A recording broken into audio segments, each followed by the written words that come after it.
Deuxième éveil. La statue imposante abat son épée sur le corps meurtri de Jinwoo, et il se réveille en sursaut dans une chambre d'hôpital. Son corps, y compris son bras et sa jambe qui avaient été tranchés dans le donjon, est à nouveau intact. Déconcerté, Jinwoo se demande s'il n'a pas simplement rêvé. Un bruit à la porte attire son attention. Deux enquêteurs de l'équipe de surveillance de l'association des chasseurs, Wu Jinchul et Kan Taishik, entrent dans sa chambre. Ils lui annoncent qu'il est resté inconscient pendant 3 jours. Seuls 6 chasseurs ont survécu à l'expédition, dont Song et Joe.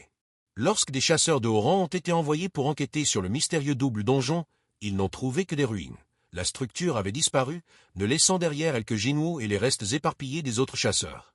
Les enquêteurs lui demandent s'il a survécu grâce à un second éveil, un phénomène rare qui permet à un chasseur de surpasser son rang initial. Mais après un test de mana, il s'avère que ce n'est pas le cas, au grand désarroi de Jinwoo. Notification. Alors que les enquêteurs quittent la pièce, Jinwoo se demande pourquoi ils n'ont pas mentionné le message système flottant juste au-dessus de son lit.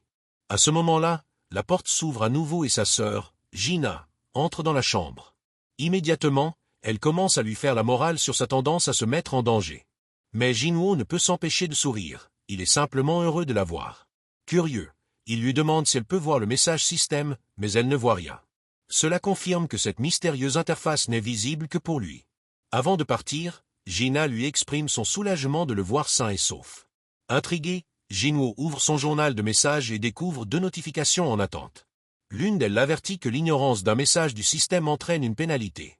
L'autre est une quête quotidienne intitulée « Entraînement à la force », qui liste une série d'exercices et d'entraînement à l'endurance avec un compte à rebours en cours.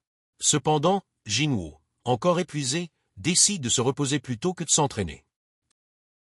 Pendant ce temps, Wu Jinchul rapporte leurs conclusions au président Go de l'association des chasseurs. Ils conviennent que le cas de Jinwoo est très inhabituel et mérite une étude approfondie. Ailleurs, au siège de la guilde des chasseurs, la chasseuse de rang S Sha'ain est assignée à un raid de rang B en tant que mentor.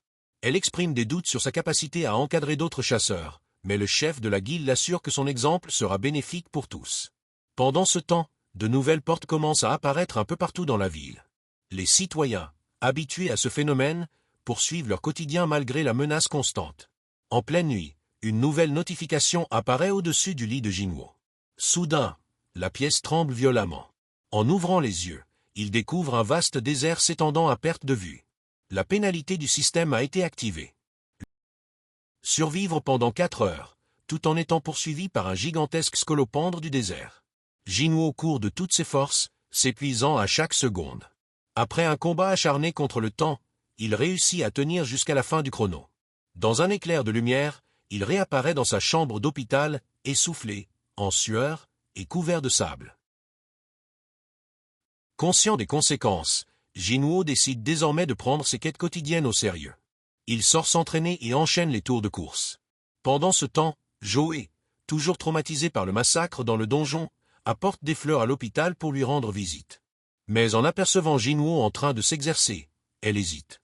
Troublée, elle rebrousse chemin avant qu'il ne la voie. De son côté, Jinwoo consulte les messages du système et suit la progression de ses quêtes et compétences. Grâce à sa quête quotidienne, il obtient une régénération complète ainsi que de nouveaux points de statistiques qu'il attribue principalement à sa force. Le système lui accorde également une boîte à butin aléatoire, dont il tire un objet inattendu, une clé ouvrant un donjon instancié. Jinwoo décide qu'il est temps de tester sa nouvelle force et se rend au donjon instancié. Il est bien déterminé à continuer à progresser et se dit qu'il s'échappera s'il le faut. Mais à peine entre-t-il que l'entrée se scelle derrière lui. Aucune échappatoire. Il doit absolument terminer le donjon. Avançant prudemment dans les profondeurs de la grotte, il lève les yeux lorsque soudain, des gobelins surgissent du plafond. La dernière fois qu'il a affronté l'un d'eux, il a failli mourir d'un coup de lame au ventre. Mais cette fois-ci, il est différent. Les gobelins l'assaillent avec des attaques frénétiques, mais Jinwoo se défend farouchement. Après un combat intense, il réussit à les terrasser. Alors qu'il prend conscience de sa progression, une ombre surgit dans l'obscurité. Un lycan au croc d'acier bondit sur lui et d'un seul coup, brise son épée.